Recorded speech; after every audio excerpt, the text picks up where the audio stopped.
Welcome to part 2, guys. I said 30 minutes. It was about 1.5.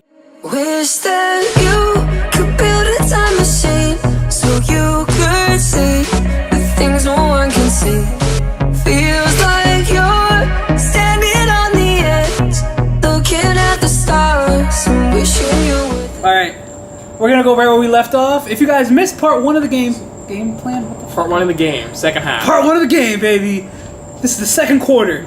What? Second half. We're good. This is like hockey. Keep it rolling. Alright. We're gonna jump right into this. 7 now? We're on question number 7. And this is how can a scaredy cat survive horror nights? There's many videos about this on YouTube. Most notably Tim Tracker, other people like that. Yeah. Well, not other people like that. He's the biggest by far, but yeah, other people. He's the GOAT. That do similar. Love things. you, Tim. You know what? It's a hard question because, to be honest with you, he's praying. Even us, I'm not going to call us Halloween Horror Nights veterans. That's very cliche, but I'd say we're pretty. We know. So we're a lot 6 about years this deep. stuff. Yeah. We know a lot. And you know, it's not even just like we go every year. We follow it throughout the entire year. Whatever. I'm not As you gonna guys talk know, about this is the whole reason we made the channel. Yeah. Like, Horror Nights.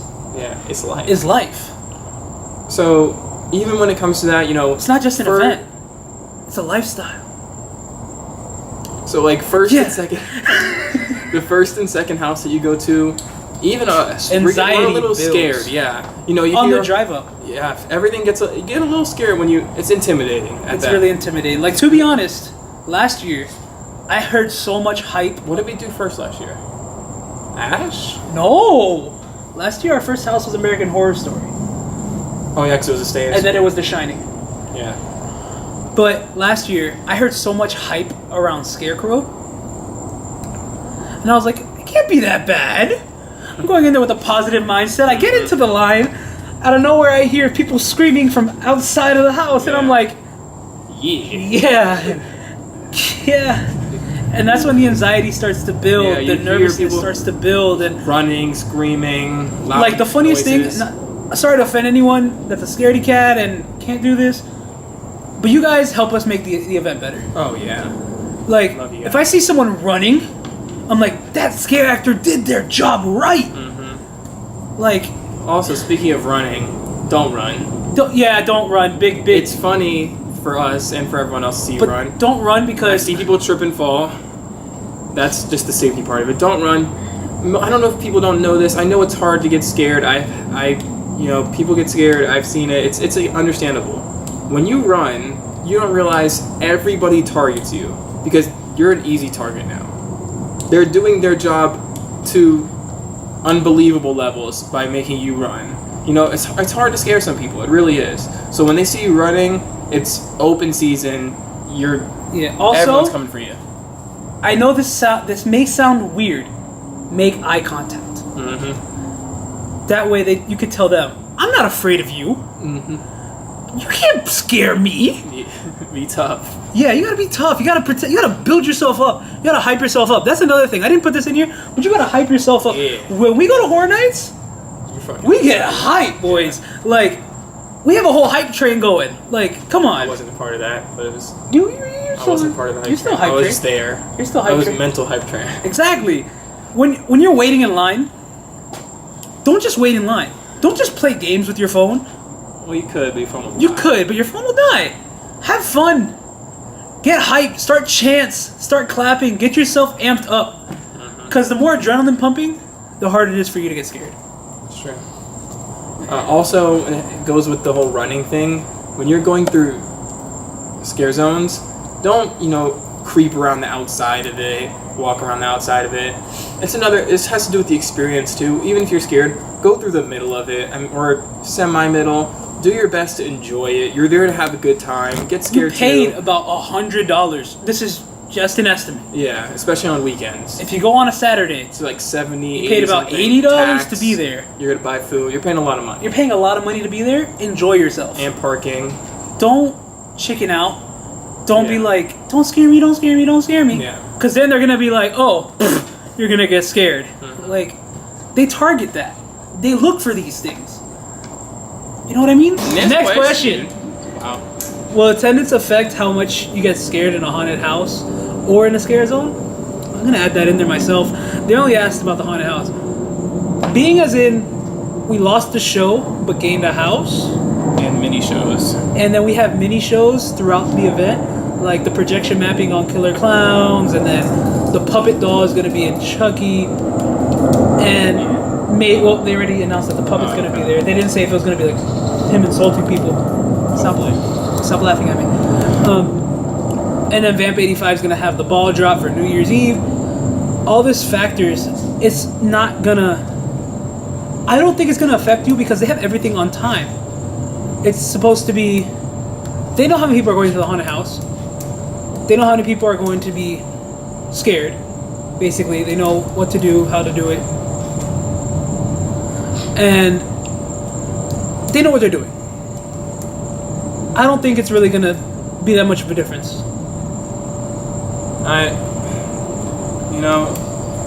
It kind of depends... It kind of depends on you and I and everyone. If you want to make it take a long time, if that makes sense. When it comes to the scare zone things that he added in there, I don't think it'll have any effect on the scare zones. They might seem a little more crowded, possibly. It doesn't slow them down or anything like that. You go through, you go slow, fast, whatever you want to do. When it comes to the houses, the people that work there know what they're doing. All I gotta say is, I'm gonna let you finish, but Blumhouse had the best walkthrough last year when there was no one in the house. Just saying. So if you guys don't want to go through it, I'll go through it. The people that work there know what they're doing. They know there might be an increase of people this year. Definitely will be. There's no might. So they're gonna go based on that. They're not gonna rush. They're not gonna rush you through houses. Will waits be longer? Possibly, but you just got to be smart with your decisions of where you're going and everything like that. I don't think the mass of people is really going to change things besides wait times, as much as you may think it will. That's my answer. My next question, number 8. Number eight. Which original house has been your favorite over the years and why? Go to our original house video. Go. But no, I'm kidding. I'll save you the time. But if you want to check out the other 4, because we have the same favorite original house. There's a lot of original videos that we've made a lot of videos. If you guys want to go check them out, I have a whole playlist. Check them out. But our favorite original house is probably the house we referenced the most in our Horror Nights video. Yeah. We referenced it in the last part 1 of the Q&A. Yeah. Couple minutes ago. It's Jack Presents 25 Years. Monsters and Mayhem. Exactly. Why is it our favorite? Because it has everything. Why not? And not only does it have everything, it's not like it's a big clusterfuck of everything. Exactly. Everything's done well. It flowed so nicely together, from Scary Tales to The Forsaken, and then you went into I think it was a Screamatorium, a Scream House, the one with the caretaker. The one with the caretaker. Then you have Sydney at the end of that hallway. And then it just flows. Everything flows. You had Gothic. Everything's put together well. It was such a good house, and I can understand it had so much hype around it. But it's been 2 years. Let's not count this event yet. It's been 2 years, and that's still my favorite house that I've been through in the past 2 years. But yeah, 3 years. 3 years. Sorry, yeah, we'll just call it 3. Do you prefer icon or non-icon gears, and why? Who's going first? I'll go first. Okay. Depends. Really depends. Like we were just saying, 25 years was amazing. But let's talk about last year for a second. Last year had a really strong lineup. It really matches up good against almost anything you put it against. It was just missing something. An icon. Mm-hmm. And we had Bone as an icon, but he wasn't our icon. But you don't need an icon for an event to be amazing. At least not at the moment. We need an icon, but we don't need an icon. So I'm kind of on the fence, but I'll let him explain his reasoning on how he feels. My answer is, it's an indifferent answer. You could be. I personally like having icons more than I don't. More than I like not having them. I think it gives like a structure. You know, Jack. It's like Jack was like the curator. He brought everything together. You know, and everything like that. Chance did the same thing, and at least in a lesser way. She was a terrible icon, but it's okay. Before we saw her, she wasn't the worst. No, she wasn't a bad icon. Her house was just bad. Thank you. Yeah. And her scare zone. I agree. So besides that, but as an icon, she did her job. When it comes to, you know, last year we were very confused throughout the whole process of announcing, you know, Horror Nights and stuff. You know, we got this Bone character and all this stuff, and it was like an unofficial icon. Rip. Yeah. So this year we don't know what's going on. Maybe they'll announce something. Maybe they won't. We're not getting an icon. Okay, then we're not. We're not getting an icon this year. We have a theme. Yeah. Sticking on Unless that. they made a director. Sticking on that. Our next question, and the last question we're going to answer on this video. Yeah. Is this the best Halloween Horror Nights lineup ever? I'll let you answer this first. I guess it depends, because I thought about it since we first read the question, and when it comes to before the event, it might be the best ever. Because, you know, the only house I could really complain about this year, even though I'm not really complaining, will be Blumhouse, because we expected it for a long time. So that's not something that I'm mad about, worried about, or anything like that. I know the theming of it's a little weird because of the 80s theme, but it's okay. Besides that, I have nothing to complain about at all. You gonna do it? No. Okay. I have nothing at all to complain about. I think lineup-wise and house-wise and scare zone, I didn't even flinch. I think this, earlier I said that I didn't think it was. Holy shit. I think there's a very strong possibility that it could be the best lineup ever. Because earlier when I thought 25 was the best ever, but looking back on it, I think I'm just saying that because it was the best overall year that I've been to.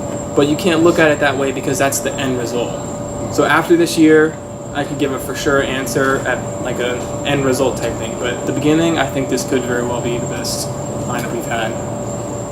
At least for in a very long time. Yes. But Yes. This is the best lineup we've ever had. Haven't even gone through the houses yet. Haven't even walked through the scare zones. Haven't even smelled the fog. I feel like, personally, this is the best lineup could have been better if it was there. we've ever. Yeah. Okay, sorry, we're talking about it. It at HHN 29? Well, No, kidding. Too early to speculate. A little too early. make it 90s because the movie came out in the 90s. Next year, 90s year. Exactly. And we can bring Scream. Year after 2000's year, have everything technologically just like The Ring. Yeah. Shit. Okay, yes, this is the best event. I'm not saying this because it has my favorite movie. I'm not saying this because it has Nico's favorite TV show.